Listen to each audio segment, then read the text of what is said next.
Welcome back to Hello Hayes. I'm your host, Alexandra Hayes Robinson, and each week on our show, The Hello Hayes Show, I choose a theme, and I answer a few letters from people looking for advice in that area. Today's episode is all about friendship breakups, what leads to them, how we process them, and if we can prevent them from happening. In our first letter, we hear from Ghosted. As the story goes, we have two roommates and best friends. One is going through a breakup with her boyfriend and goes to the other for advice. She gets it, but later learns that that friend was talking behind her back and was telling something completely different to the other friends. Letter 2, the convenient friend. One person graduates college while the other stays behind, resulting in a dramatic communication shift. We decide if this calls for a friendship breakup or something else. And in letter 3, we have Learning and Lurking, a story that starts with two best friends and creative partners and ends with a clean breakup due to an ongoing mental health crisis. As a result, accusations on social media. If you haven't subscribed to the channel yet, quick reminder to do that now. Before we hear our letters today, I think it would be helpful to set some grounding beliefs about what friendship breakups are.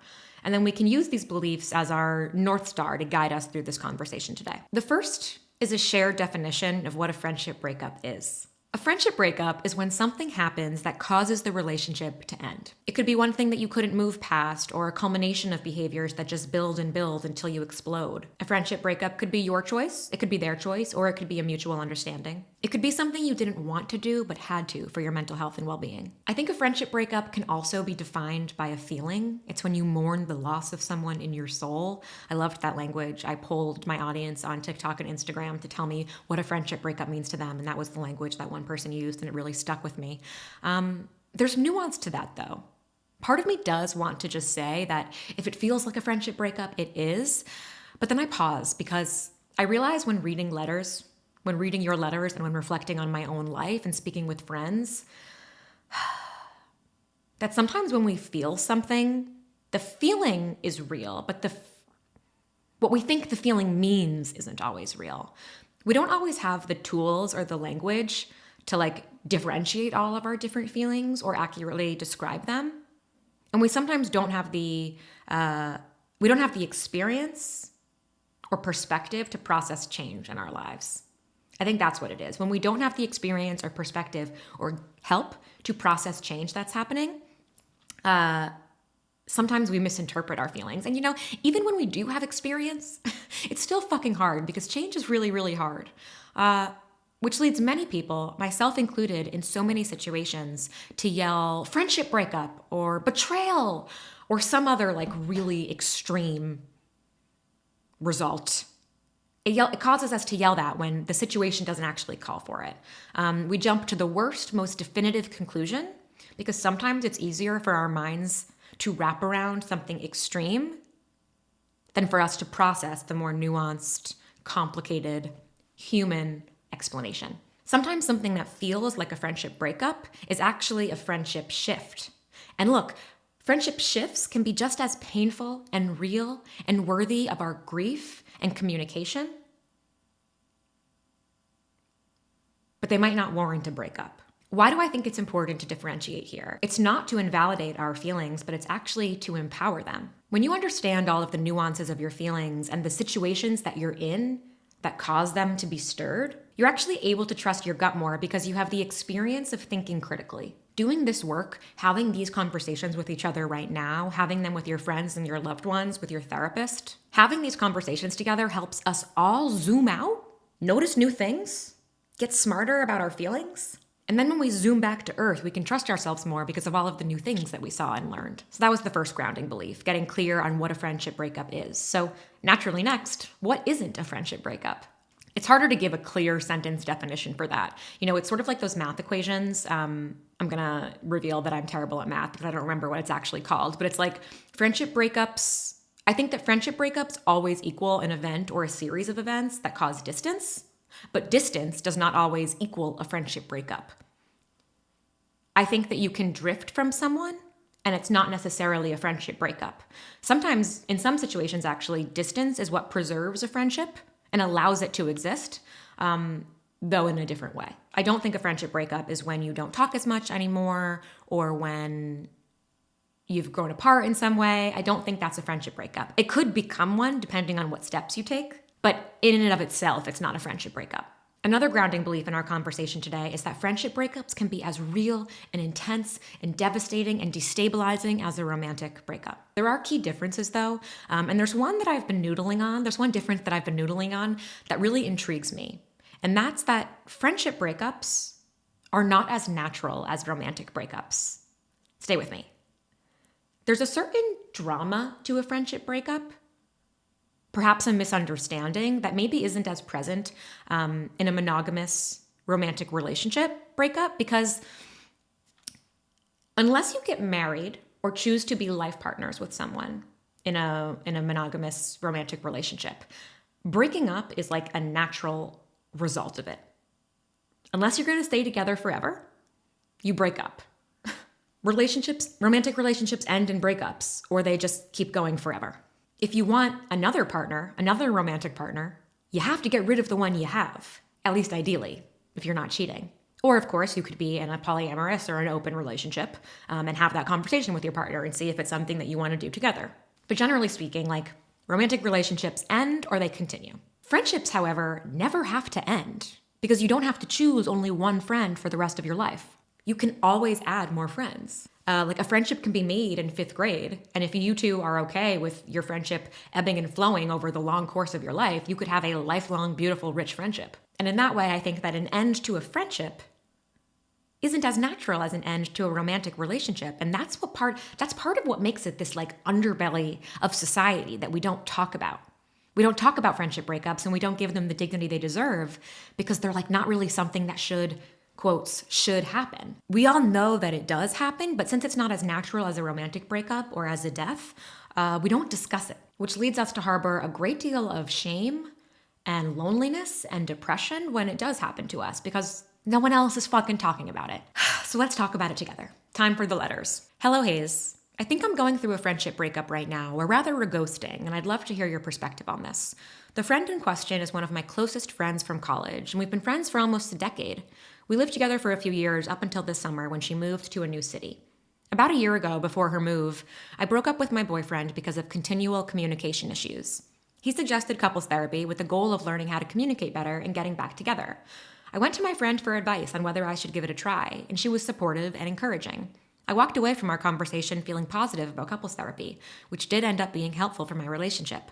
2 months before her big move to the new city, I found out through a mutual friend that she was talking behind my back, saying couples therapy was a horrible idea and my relationship was a huge red flag. I was hurt to find out that the advice she gave me and what she was saying to other people were so different. Mostly it hurt that she wasn't rooting for me. Even though it sucked, I chose to let it go because I wanted to stay positive for the remainder of our time living together in the same apartment and city. Once she moved, we continued talking, texting, sending memes and TikTok videos, but I did start thinking about the comments she made behind my back again. I tried to let it go and brush it off, but I just couldn't. A couple months ago, she visited home for the first time since she moved, and we made plans for the two of us to get dinner. I realized that there were life updates I didn't feel comfortable sharing because I had lost trust in her. I knew I needed to address what happened and how it was making me feel, and I figured it'd be best to talk about it in person during the dinner we planned. Day of our dinner, she asked if another person could join us. I said I'd prefer to keep it just us because I wanted to talk about something she said behind my back. I know nobody likes to hear we need to talk, but I didn't want to be dishonest. She responded saying I should have brought it up sooner and that it was unfair of me to fight with her during her trip. She demanded that I tell her everything over text, and I maintained that I wanted to talk about it in person. I said she's an important friend to me and I didn't want to fight. She never responded. She did remove me from Find My Friends, and she may have even blocked me, which is a gut punch. It's now been 7 weeks. I'm upset by my friend's lack of empathy and accountability, and I've lost my remaining trust and a lot of respect for her. Not having a resolution has been awful. I keep wondering, did I handle this wrong? What could I have done differently? Did that really just happen? How can we move forward from this, if we're even still friends? How would you handle this situation, Hayes? What would you do from here? Yours, Ghosted. Oh, love, I'm so sorry that this happened to you. Finding out that you're being talked about is such a sobering feeling. It's fucking awful, and that's not supposed to happen. Like, it's terrible. It's a terrible experience when you don't know or care about the people who are talking about you, but it's really a different kind of heartbreak when it's someone that you trust or someone you thought you could trust. And that's not supposed to happen.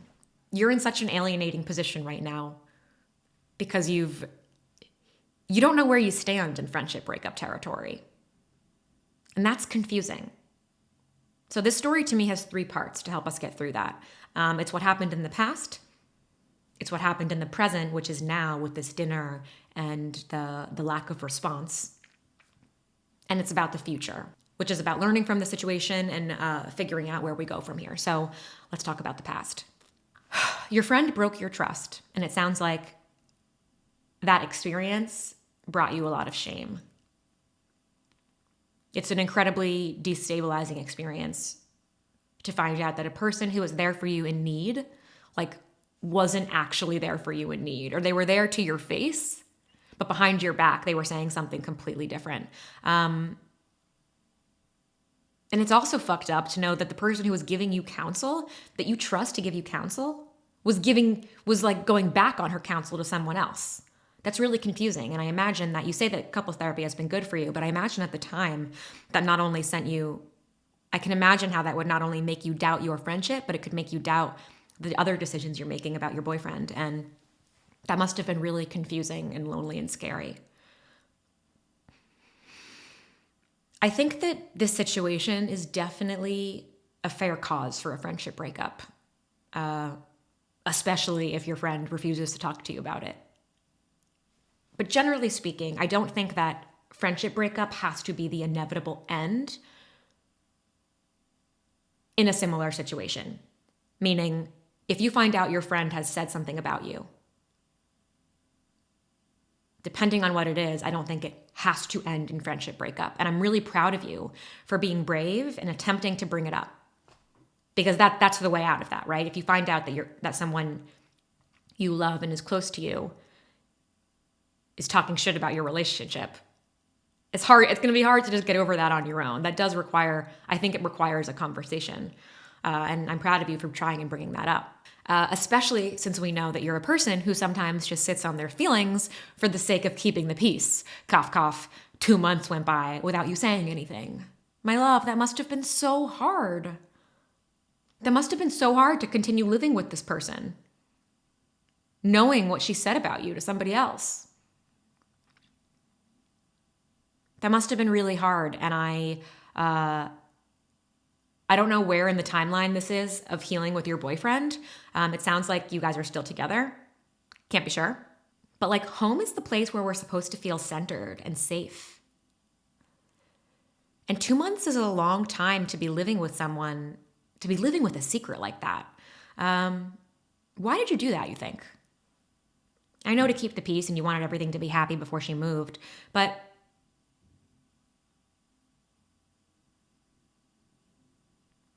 I think it would be helpful for you as you move on as we move through this conversation and in your life to say, what did it feel like for me when I kept those feelings to myself for that long? How did it affect the way that I feel about myself and my relationship with my boyfriend? How did it make me feel about my relationship with my friend? Would I do it again? That's a big one here. Would you keep it to yourself again? Did brushing it off for the sake of preserving the friendship in the last couple of months together, did that work? Brushing it off is totally sometimes the right move. So I don't want us to cross that off altogether. But by thinking about this situation, like the emotional intensity of it, the sense of betrayal you felt, the closeness of your friendship, by asking yourself this question, would I do it again? You might learn, okay, this type of feeling, when my best friend, somebody I share a home with, has done something that makes me feel X. When this type of feeling happens, I address it right away, no matter what, even if it's inconvenient, right? You didn't bring it up because it wasn't convenient. She's moving soon. Maybe you can learn from this that this is the type of thing you address no matter what. I'm also curious, thinking about the past, when you went to this friend for advice, what were you looking for? If a friend came to me asking for advice about their boyfriend who had communication issues, the boyfriend wants to try couples therapy, I wonder what I'd say. Excuse me. I've definitely had friends come to me before with problems in their relationship, and it's a hard balance. It's a hard balance when giving advice. First of all, don't give advice unless you're asked for it. And even when someone asks for advice, I like to follow up with, well, what kind of support is helpful for you right now? Like, are you looking for validation? Are you looking for hope and optimism? Are you looking for tough love? What are you looking for? I think that can also be helpful when framing your own advice to someone. And of course, we don't want to validate someone's, dangerous or manipulative or self-destructive behavior, but there are still other things you can validate, because every person is worthy of validation in some area, even if a specific choice of theirs is not. But back to you, when you asked her for advice, what were you looking for? Sorry, I didn't finish my thought. So if a friend came to me saying, should I try couples therapy with my boyfriend who sucks at communication and it's been an ongoing problem, it'd be hard for me to say. It's hard to know what I'd say, but I know that I would try not to be reactive, because I think good advice is not reactive. Which is why it's hard to sometimes get advice from somebody who's emotionally involved in the situation. That's why having a therapist is so great, because they're not emotionally involved in your life. They can give you counsel and help guide you to come to your own decisions without really having stakes in whatever happens. Your friend is your roommate. Let me just scroll up on my notes. Your friend is your roommate was probably somewhat emotionally involved in this relationship. And if you haven't noticed yet, what I'm doing right now is helping you think back to the past with some more context about perhaps why this all unfolded the way it did. So your friend as your roommate was emotionally involved in this situation, right? She saw your boyfriend. She saw the communication issues. She may have seen the way it's impacted you. So she might have her own feelings about your relationship. Like, being roommates with someone and watching them be in a relationship that isn't working is a challenging experience in and of itself. It's challenging it can be challenging to watch somebody you know be hurt. It can be challenging to watch someone you love make what you think are mistakes. And as a friend, it can be challenging to know, well, do I say that I don't like him, or do I be supportive here? And I don't know how your friend really felt about the situation. Even though your other friend mentioned she said something, like, we're still hearing about it through hearsay. We don't know how she really feels. But it sounds like in the moment for you, your friend put whatever her feelings were aside and was supportive for you in a way that worked. If you never found out that she said something about you, her support for you worked. She encouraged you to try couples therapy, and couples therapy worked. She made you feel seen and validated in the conversation. You said that you felt really good about it. She was there for you in the moment. It's interesting because if she said something different to someone else, it sounds like, the most generous way to look at it is she was not reactive. She didn't give reactive advice. She gave the advice that she thought maybe you needed to hear. And that did end up working for you. And she saved her reactive, emotional, petty answer for someone else, which sometimes is a good thing to do. Imagine she had said to you, I think it's a red flag, and I think couples therapy is a bad idea. That could have been a fair conversation, but what would try to imagine what that conversation would have been like. Would you have listened? Would you have gone to couples therapy? If she had said that, don't go. I don't think you should do this, and you didn't take her advice. And you did take her advice, and you didn't go back with your boyfriend, you didn't get back together. How do you think that would make you feel now? Ultimately, none of this takes away from the fact that she said something hurtful. Calling your relationship a red flag, that's hurtful, and it's hurtful that you heard about it. It doesn't make it okay that she said it, and it doesn't make it okay that you heard about it. You are still valid in not trusting her and maybe not wanting to be friends. Everything you're feeling is fair. And I think going through that thought exercise can maybe help you understand why it happened. But to just talk about that other friend for a moment that told you what your roommate said. I'm always curious about people who relay gossip, and I don't know if this counts as gossip. I'm always curious about people who relay negative information back to the person who was being talked about. Did she need to do that? What was her intention there? Is this person a shit stirrer? Is she? This is probably a debate, and I don't want to have this debate with myself in open air. I don't actually know exactly where I stand on this, but I I don't think people need to hear every single critical word that's said about them. I just don't. I have the awareness that people in my life probably say things about me to each other that maybe I wouldn't like to hear all the time. We would probably have no fucking good relationships if we were forced to hear every single thing that someone else said about us. Can we all just be aware enough to admit that? People should be discerning in who they share what they're saying to. Your friend probably should have never said this to another friend. But if she was supportive to you, but has her own mishigas tied up in your relationship, maybe she should have talked about how she thinks the boyfriend is never going to get better. Maybe she should have said it to someone who isn't in your friend group. But what the fuck? Sometimes we shouldn't hear what's said about us, because sometimes like the critical thing that someone said it's not their true feelings. It's something that was said in a moment of frustration, a moment of weakness, a moment of annoyance. I don't know. All of this is important.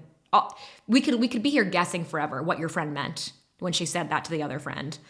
And that's why it's important to address this directly, which leads us to talk about now, the present. So in the present moment, again, kudos to you. I think you were spot on in wanting to address this in person. We could debate whether you should have done the "we need to talk about something you said" thing. We could debate whether you should have texted that. On one end, it was honest. Like, it was the honest answer for why you wanted a one-on-one dinner, but maybe the more effective method, if what your hope was to actually get her there, maybe the more effective answer would have just been to white lie and say, I want to spend some one-on-one time together. I don't want this random person to come. I want to just have the two of us time. And if she pestered you on why, then say something. I don't really know what the right answer is. I'm sort of surprised that if you haven't seen her in a while, she would want to invite somebody else in general. But that's an aside. Whether or not you should have told her or texted her that is sort of beside the point. The fact that she got defensive, made it about her and her visit, and then completely bailed when you said what you said, that's emotionally immature on her part. And she's doubled down on that immaturity by blocking you. Which makes me want to give her less benefit of the doubt when thinking back to the past and why she said the things she did because of her reaction now. But if in the spirit of being generous, this person clearly doesn't have very good coping skills for how to deal with their own emotions. So I hope that if you see yourself in the friend we're talking about, I hope you're listening. I hope you're listening and seeing how your behavior can be perceived from another perspective. All evidence points to her not being very mature and not knowing how to deal with conflict very well. And I'm really sorry, again, that she didn't give your conversation a chance.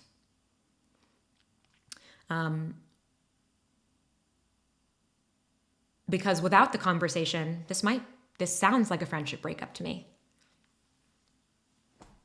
And a painful friendship breakup, because it's similar to like, if we were imagining that you two were partners, right? Or you're in a romantic relationship. It's like one person brings up a problem and then the other person doesn't even want to discuss it and just stops responding. Like just bows out of the conversation and is done. Or there's one argument and it results in a breakup without ever trying to work on it. And those types of breakups are really, really painful because they just happen. They just happen and there's no time to address it or work through it. And ultimately, if you guys don't talk, it sounds like this is a friendship breakup. So let's say that together. You're going through a friendship breakup.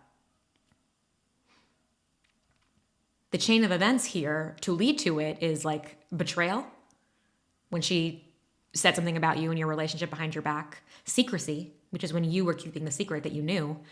Confrontation, which is when you said you wanted to talk about it. And then disappearing. She's disappeared for 7 weeks. Does that qualify as ghosting? In this situation, I think it can qualify as ghosting, and it certainly can qualify as a friendship breakup. And you ask me, what do I do from here? Well, my love, if someone bows out of a confrontation, refuses to talk to you about the thing you want to talk about, that you need to talk about in order to move on, then there is nothing else you can do as it relates to her. There's a lot you can do on your own and how to move forward, but there's nothing else we can do about her. I don't know what she's going through or why she's unable to respond to you. I also don't know if you've done something to contribute to her kind of harsh, clear-cut reaction. But this is the situation that we're in. So how can we find some control here? How can we gently usher you into your healing era? So without further ado, welcome to the future. Welcome to the future. And the future of any breakup is about healing. How do we move forward from a friendship breakup? How do we begin that healing process? And first, we have to call it that. You're going through a breakup. There was a clear problem with the person you loved, a one-sided attempt to fix the problem, and then a ghosting or an inability to fix the problem, which has resulted in no contact. That is a fucking breakup, okay? We have to give it the same dignity that we would a romantic breakup. If you had an argument with your boyfriend, said you wanted to talk about something, and then he just never responded to you, and I'm catching myself. I don't want to use gender, but I'm using boyfriend because you are a person with a boyfriend, but note to self, Hayes, take gender out of it. We have to give our friendship breakups the same dignity, and that starts with using language, because language helps. Do you feel the relief? Do you feel the relief? I am going through a friendship breakup. That's why I feel so awful. Relief. The next thing we have to do is focus on what we can control. Focusing on what we can control is the next step of healing. And you know what we cannot control? The outcome of this relationship. And it's really hard to relinquish control in a relationship. When a relationship is good, it feels like one of the things in life that we do have control over. But you have to relinquish control here. You have to. And this is something I struggle with a lot in my own life, or maybe not struggle with, but it is a regular thing that I come up against, wanting to control, trying to control things I can't, and regularly recalibrating myself to remember, what can I control? I had a tough, overwhelming week last week, and a lot of it was stemming from me wanting to control something that I can't. And I got a lot of really good love from people in my life. And they reminded me of this, so I want to remind you of it too. So what can you control? You can control the way that you give energy into other relationships. You can control spending more time with people you love. I can control calling my friend Natalie, who lives down the street, and asking if she wants to go for a walk with me. I can't control whether she's going to come, but I can control asking her. And then I can control doing it myself, which leads me, and the doing it myself part is key, because another thing you can control is how you spend your own time. When I'm experiencing something destabilizing, when I feel like I'm out of control, I find it really helpful to hunker down in any routine, anything, completely unrelated to the problem. Excuse me. I'm experimenting with a new routine where I wake up at 6:45. God help me, I'm becoming a morning person. I think I am a morning person, which is sort of horrifying to me, but alas.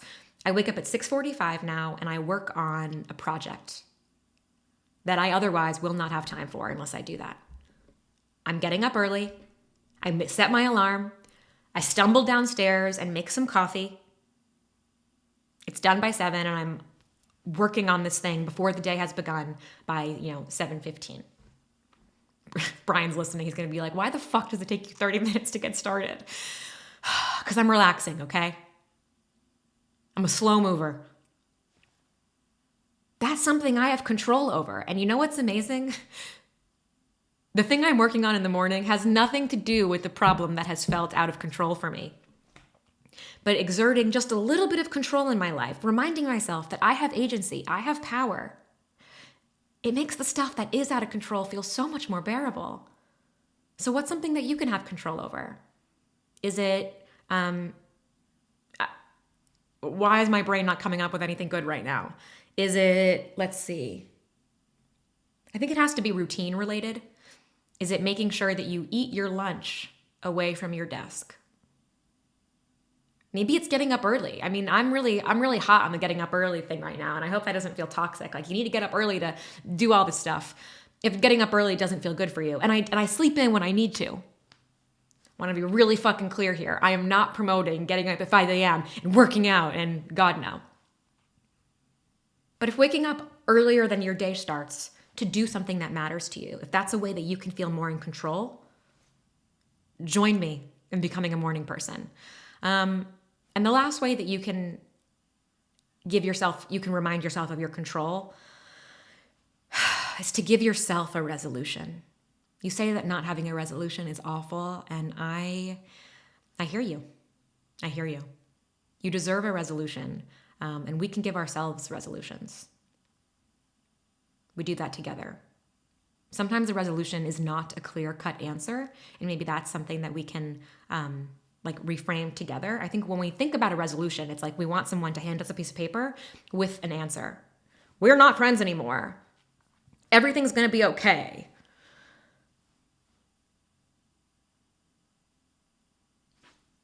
Things are not going to work out here. We want someone that's what we want in a resolution. We don't want to go through the hard stuff of figuring it out, but I think that resolutions, the answers we are looking for, the things we want, it's found through the work and it's found through the process. I think answers are kind of a moot point.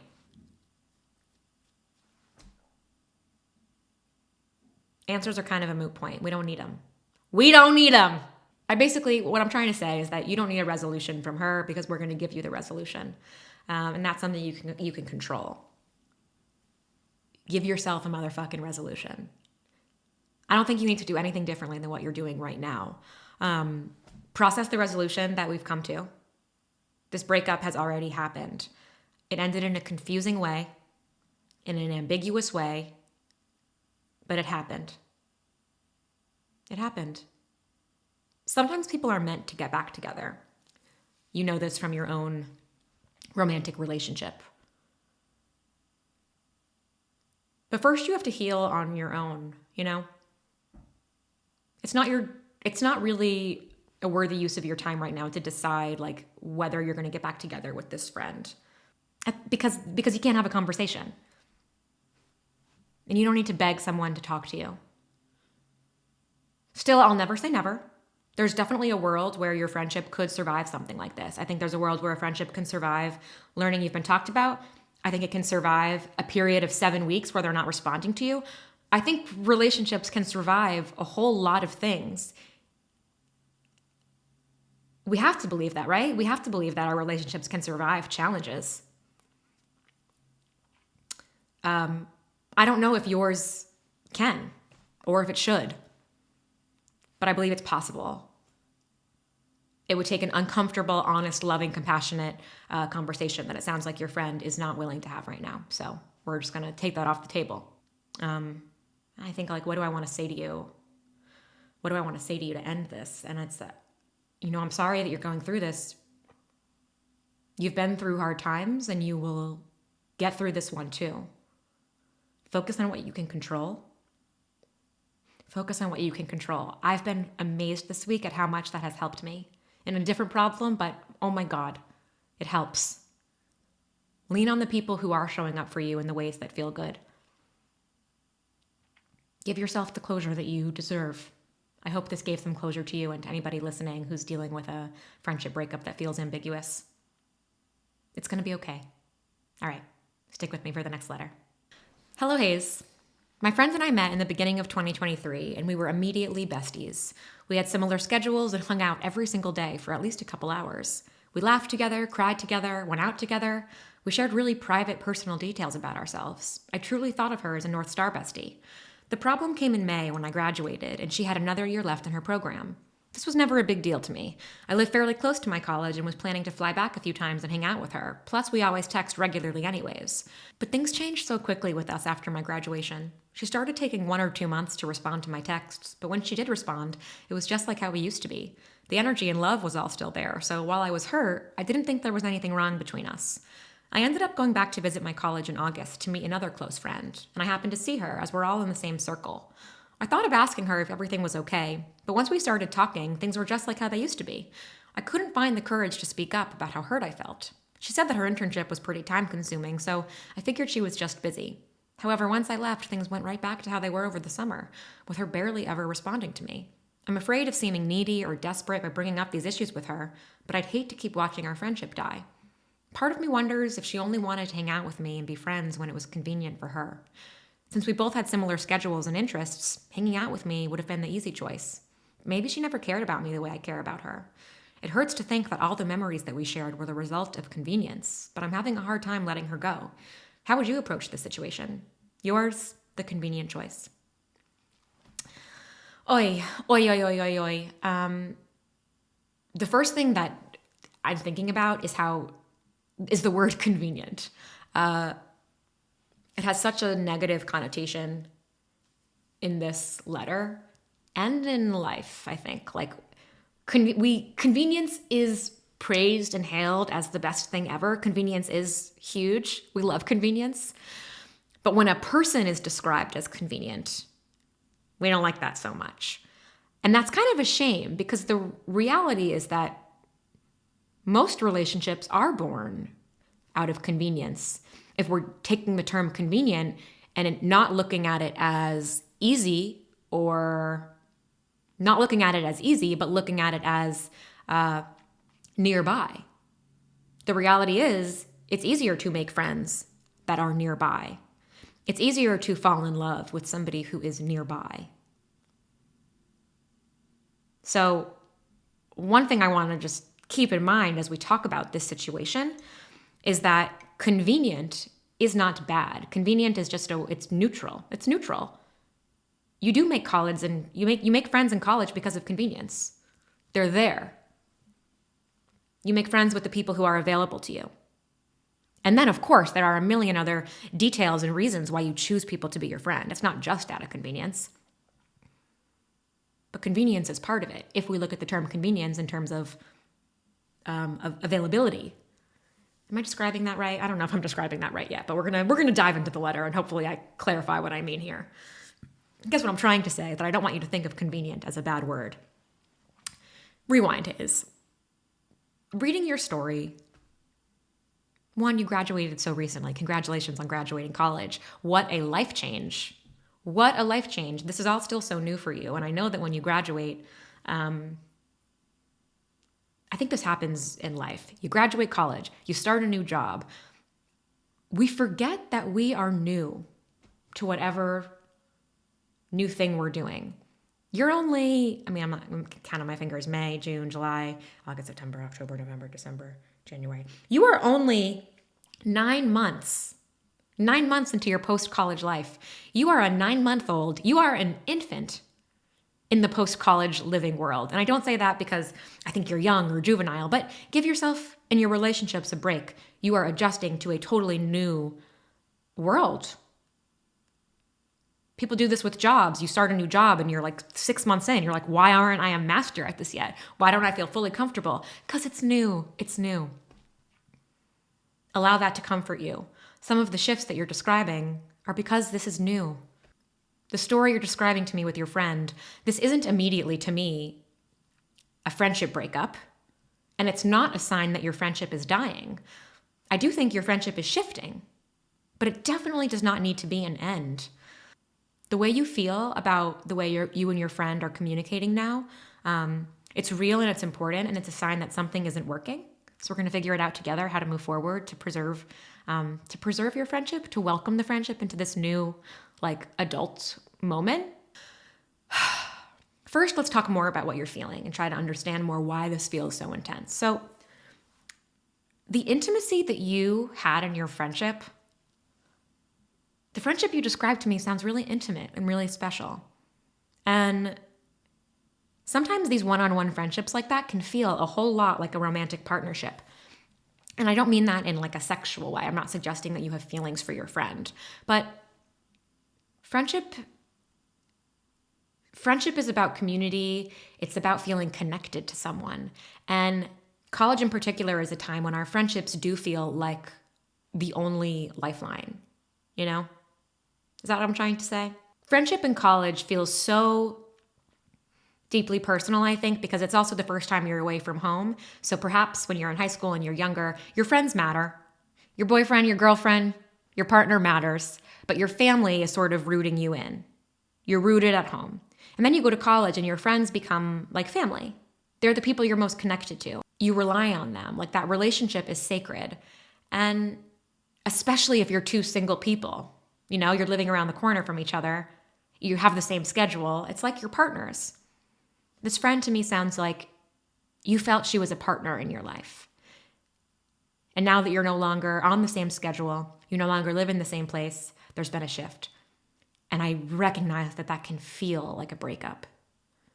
Because one definition of a breakup is something has clearly shifted and one thing that is now over.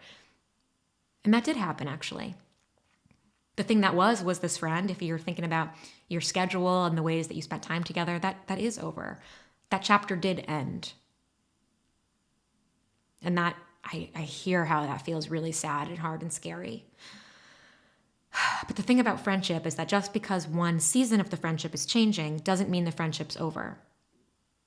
Remember what we were talking about in the beginning of this episode. Friendship, unlike a romantic relationship, if you stop seeing each other, you're broken up. Friendship doesn't have to be that way. So today I want to talk with you about figuring out for yourself, what would it look like for you to have a friendship with this person that still feels meaningful and supportive and fulfilling, but different? This is a conversation that you have with yourself and with me. And then I think it's a conversation you have with your friend, but I want to have the conversation together first. So the first thing we need to talk about is your inner bully. We all have a bully inside of our head.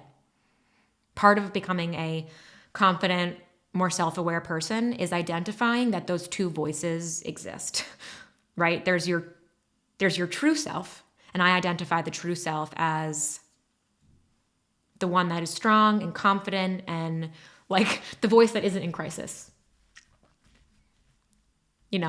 That's your true voice. The one that speaks to you when you feel good. The one that gives you hope and optimism and that tells you it's going to be okay. Sometimes our true voice can be gone for a long time, and that's really scary. It's really fucking scary.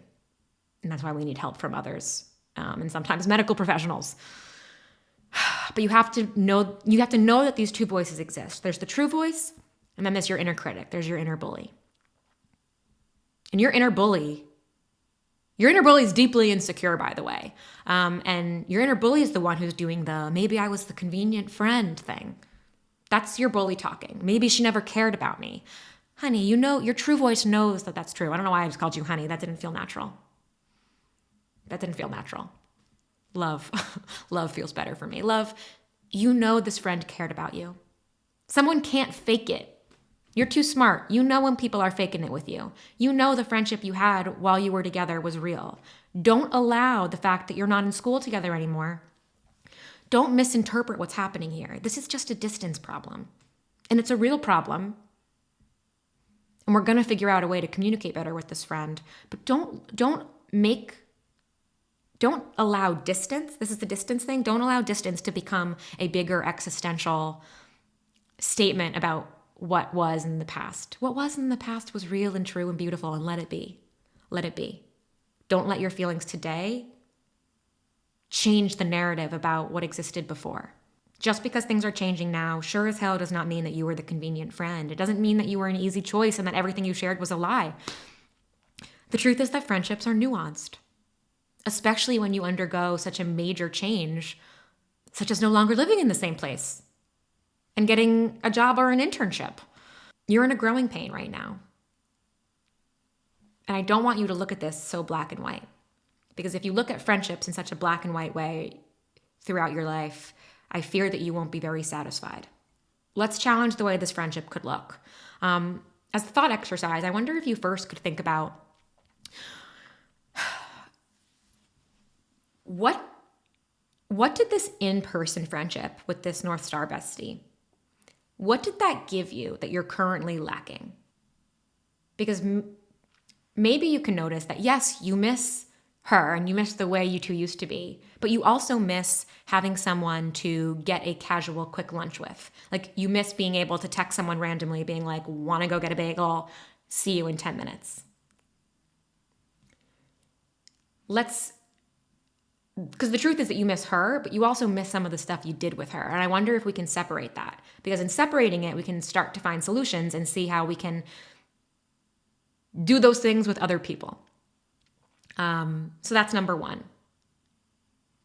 What did that friendship give you in the in-person sense that you're currently lacking in your new life wherever you live now?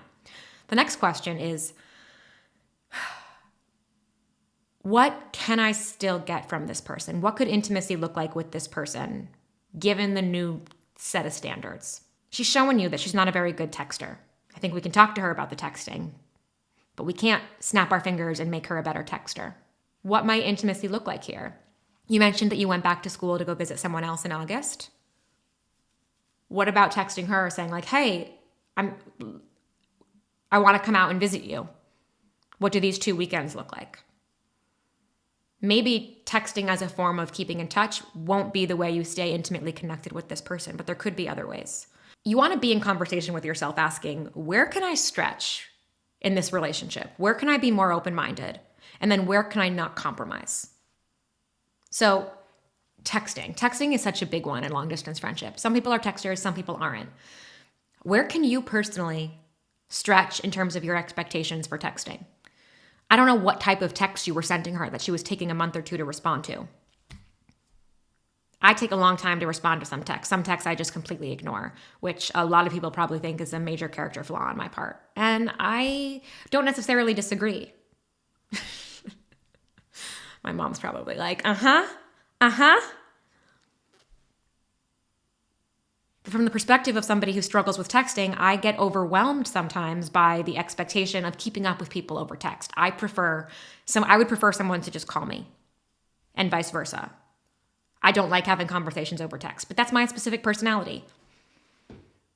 You've never gotten to know your friend as a long distance friend, so you have to get to know this new personality in her you. It would probably be hard to be friends with me if you were someone who needs to be texting all of the time. For some people, I would try to stretch and I would try to be more available via text. But I could only, even for some people, I could only do that to a degree. So what are the ways that you can stretch? And then where are the ways where you're like, I can't compromise on that? And someone taking 1 to 2 months to respond to a text saying, hey, I'm having a tough day. Can you give me a call? If any of my friends texted me that, I'd fucking text them back. I'm not taking 1 to 2 months to respond to those texts. What's my point? What's my point here? I just think you got to think about knowing what you know about your friends just from observation, because we haven't talked to her yet. We're going to talk to her. What are some of the ways that you think you can come to this conversation being flexible, and then where will you not budge? I think that doing this self-reflection work before you talk to her and asking yourself those questions, taking responsibility and control for what you can, I think it'll help you genuinely not be needy and desperate when you have the conversation. You said that's a fear of yours, and I think that's a fair fear. It's a fair fear we all have. We all fear that when we're in need and we want to tell someone that we love we're in need. We fear that we're going to seem needy or desperate. And sometimes our behavior is needy and desperate. Sometimes we do feel desperate. Sometimes we are needy. I'm certainly needy and desperate sometimes. I know what triggers neediness and desperation in me. But if we want to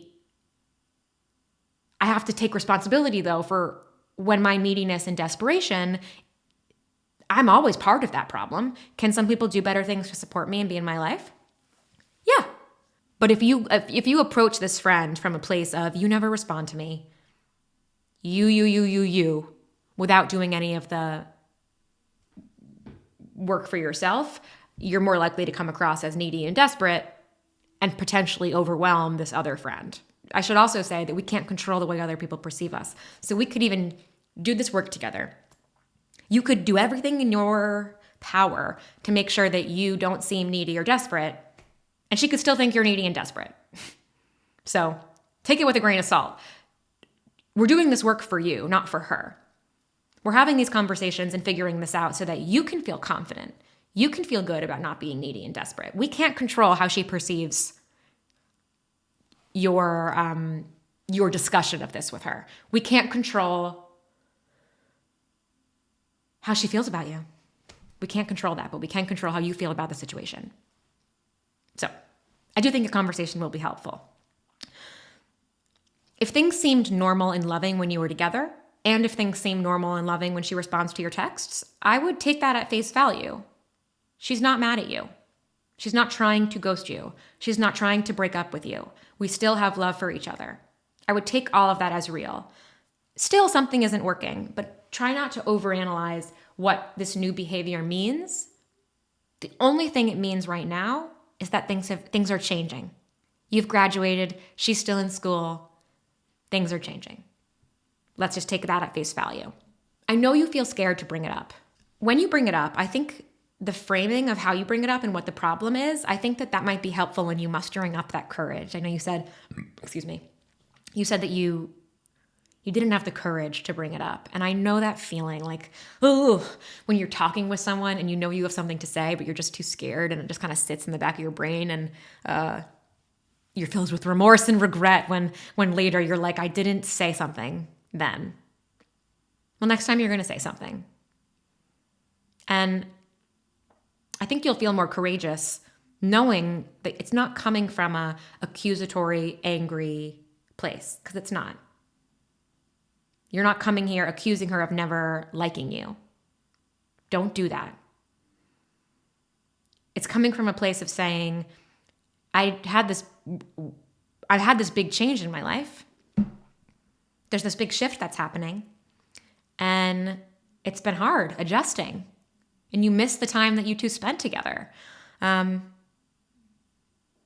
her if she's like, what the shift has felt like for her. And you can say, when it takes you 2 months to respond to my texts, it makes me feel lonely. I never knew you were such a bad texter. Obviously, some of this is like personality based, but can you hear in my voice the way that it's coming from like a centered, focused? It's about you and your feelings, and you're not accusing her. You're being playful, you're being honest, you're being vulnerable. Tone framing matters so much when we're having conversations with people about changes that are happening and what our needs are. It's not, you don't respond to my texts and you're a bad friend. It's a conversation about the complicated feelings that arise in life instead of a confrontation. I don't want that to be interpreted that like confrontation is bad, because confrontation isn't bad. But I think we could all use taking a beat before framing something as confronting someone, when really what we're doing is having a conversation about feelings that involves two people. If we could just get a little bit more comfortable talking about feelings and hard stuff with the people that matter in our life, I'm convinced that we would have less need for something like a confrontation, because talking about feelings, even the uncomfortable ones, becomes more part of our daily lives. The more we do that, the less often we're going to need a sit down, let me confront you for how you treat me type of thing, because we're more regularly talking about how we feel. I guess my guess is that a lot of this pain you feel will subside when you have this conversation with the friend and when you quiet that negative voice inside your head. That's going to take some discipline. When the voice starts, you're going to have to say, shut the fuck up, voice. That's not true. That's the change talking. That's my insecurity about these changes going on. Our friendship was amazing and real, and it's going to be amazing and real. It's just in this process of shifting. That's what this is about. Don't jump from something being different to something being dead. That's quite a jump. And you're not going to live your life like that. You can't live your life like that because more changes are going to happen. Different isn't dead. It's just different. And now we're moving on to our final letter. Whew, it's chilly in here. Letter 3. Hello, Hayes. I broke up with my North Star bestie and creative partner of 4 years about 2 months ago. The last year of our friendship was full of conflict after she went through a significant mental health crisis, during which she felt I was not adequately supportive. I only got the courage to end our friendship after I confessed my doubts to a friend and found out that they had been angry on my behalf for months, but felt I needed to work things through myself. After talking things through with my therapist, I decided to end the friendship. Neither of us have blocked each other anywhere online, although she did unfollow me. In her absence, I expected to feel a gap in my life, but mostly there's welcome space that I feel no urge to fill. I have other besties, if not North Star besties. I feel a mixture of sadness and relief. I also miss her, partially because I can't stop looking at her social media. I've said nothing publicly, I'm mostly a lurker anyway, but she said quite a lot without directly naming me. Most of it feels comically inaccurate, but some stuff has really stuck with me. She feels like I discouraged her from pursuing some of her creative dreams, and I did, both because they were deeply entwined with her mental health issues and because I couldn't handle her extreme need for validation in yet another area. I feel like I failed her as a North Star bestie myself, and I wonder if she ever saw me that way. I'm still puzzling over what I should take away from this experience. How do I be a better friend in the future? How do I be a better friend to myself? Also, how do I stop looking at her social media? Yours, Learning and Lurking. I love your questions, Learning and Lurking, and I love the entire act of saying, what did I learn here? So important. Because taking away, not to like over-intellectualize everything, but I think that finding lessons to learn helps give meaning to painful situations. And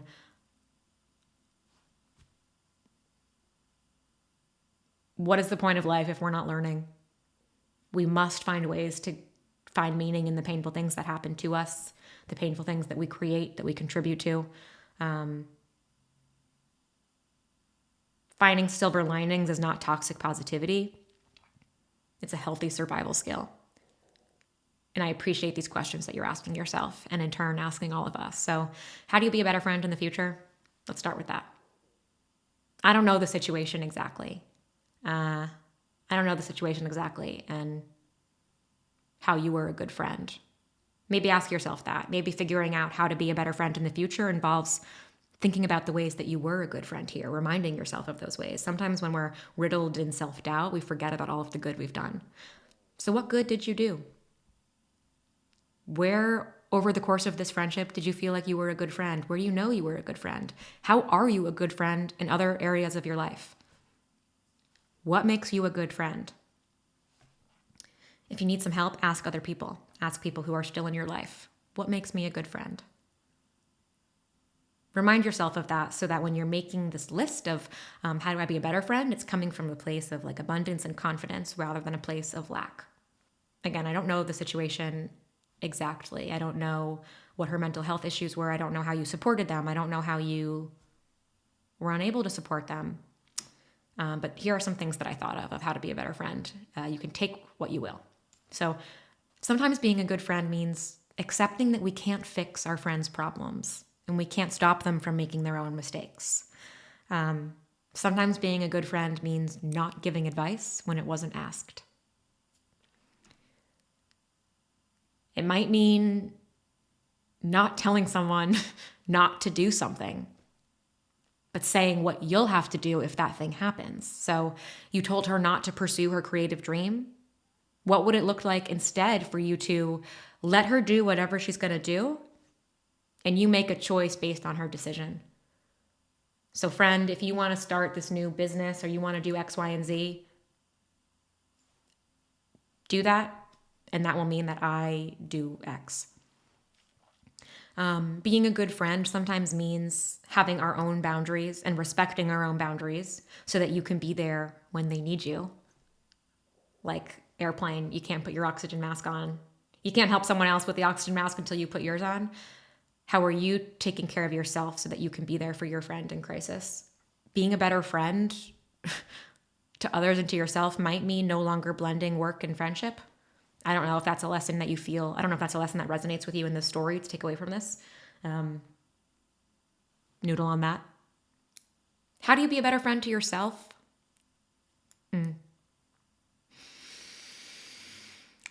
For one, it means to stop looking at her social media, which was your next question, so I'm going to blend them. How do you stop looking at someone's social media?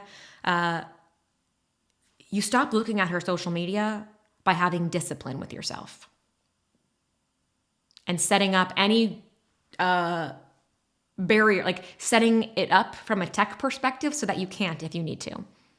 Block her. You said we haven't blocked each other. Block her.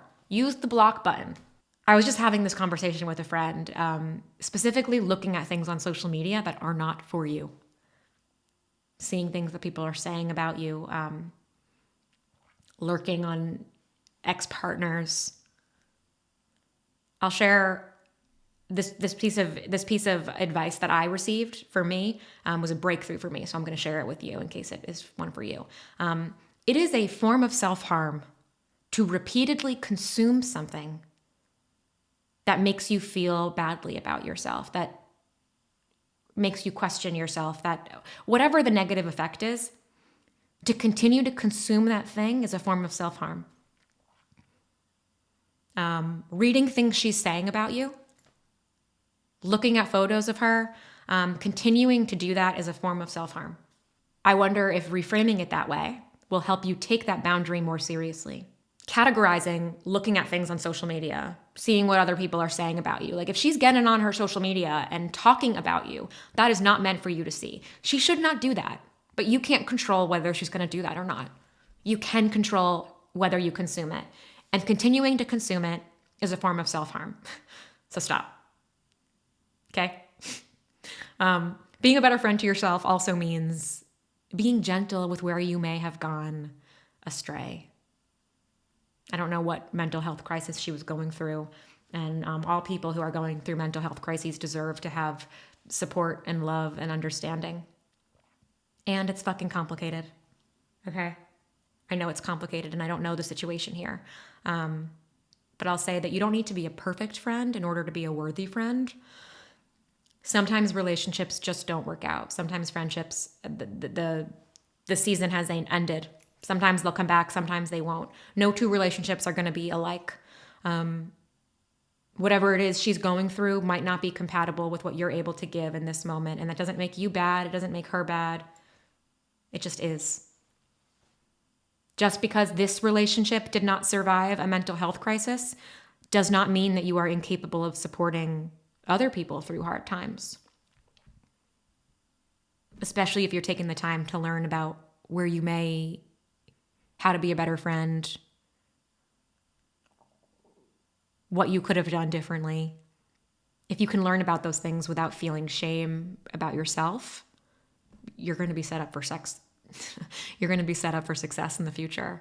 And for the other person listening, I don't know if they're listening, but for the other person, the person who is going through a mental health crisis, it doesn't mean that you are incapable of being loved through hard times just because one friendship didn't work during it. And that's it for today. Thank you so much for listening to the show. If you'd like to submit a letter or have an idea for a topic, you can send me a note at hellohazeadvice@gmail.com. Use podcast in the subject line. If you're watching on YouTube, please like and subscribe. That's how you become a real hazelnut, number one. And number two, I hear that liking and subscribing is one of the helpful ways to grow a channel. So thank you for doing that. And if you listened to this episode audio only, you can still head over to YouTube and have a conversation with us in the comments. I'd love to hear your thoughts and ideas about the episode and anything else you want to talk about. So I'll see you there. And if not, I'll talk to you next Tuesday. Bye.